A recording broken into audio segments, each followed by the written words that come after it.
So have you ever heard of the Dunder Megamall? A few years ago here in Saskatchewan, it was a really big deal in the province. The concept was this Saskatoon-based company called Brighton View would build a gigantic mall. That facility would be about 300,000 square feet, all in the tiny town of Dundurn, about a half hour south of Saskatoon. This $130 million facility would have hundreds of condos inside, units the company would sell to Chinese entrepreneurs.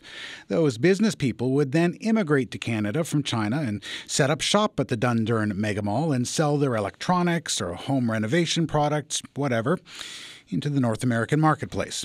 Brighton View's VP of Government Relations and former New Democrat Member of Parliament, Lauren Nystrom, says this concept is a winner. It's a magnificent business investment opportunity here in the province of Saskatchewan in Canada, and a real opportunity for new international entrepreneurs to enter and succeed in the North American market. It was announced in 2013 and was supposed to open in 2015. So far, this is all Brighton View has built.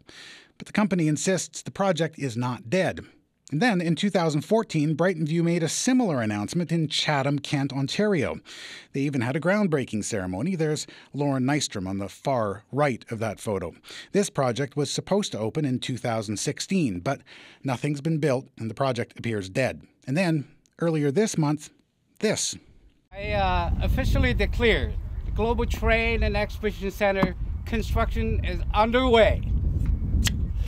Right. A ribbon-cutting ceremony at the Global Transportation Hub, where the company plans to build a wholesale mall similar to that Dundurn project. The Saskatchewan government is excited about the project. The Premier even went to China and spoke at an event promoting Brighton View's new project. And the Minister of the Economy attended the ribbon-cutting.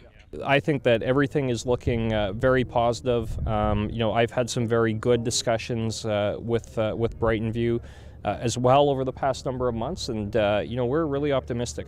But not everyone is so positive about this relationship. I've spoken with several people who are surprised that the Saskatchewan government's working so closely with Brighton View, given the company's history.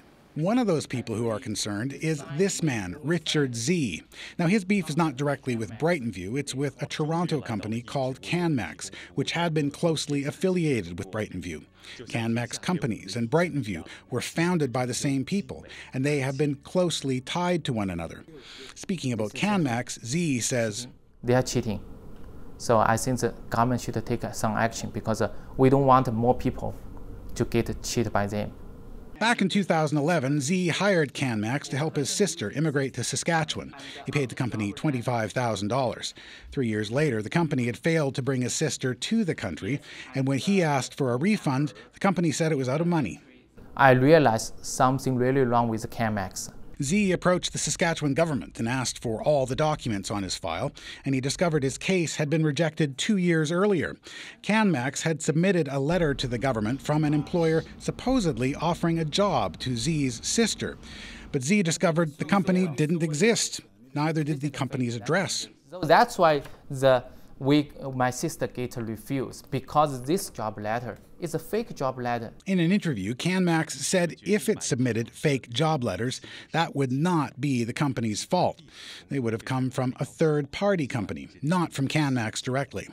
Now, Canmax has been sued by about 20 people, alleging that they paid thousands of dollars for immigration services that haven't happened.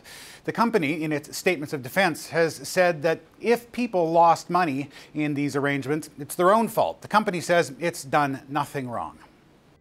So, what about the connection between Canmax and Brighton View? Brighton View's spokesperson, Lauren Nystrom, acknowledges there used to be a relationship between the two companies. As recently as a few weeks ago, Canmax was on Brighton View's website, listed as a business partner. However, there is no relationship now with Canmax at all, and there hasn't been for quite some time. Now, in the course of our research, something else really jumped out at us, and that is the Canmax companies and Brighton View were founded by the very same people.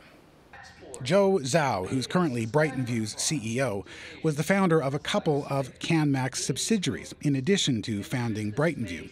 The other founder was this man, Mike New. He's a founder of both Canmax and Brighton View. We've also learned that New has been wanted by the Chinese government for fraud. So how do we know that? Well, we've obtained Interpol documents that show the Chinese government wanted New for loan fraud. This was posted in early 2015 on Interpol's website. It's since been removed from the public site. No one's able to explain why. Now, the iTeam asked Toronto-based paralegal James Bush about that Interpol posting. Bush has acted as New's legal representative.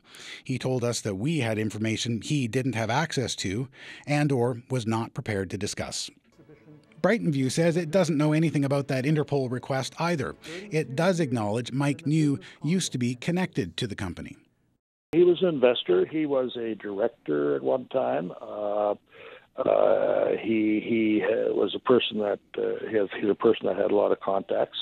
Now, while New was removed as a director of Brighton View in early 2016, employees and former employees of Brighton View's marketing arm have told us he's the boss of the Vancouver office.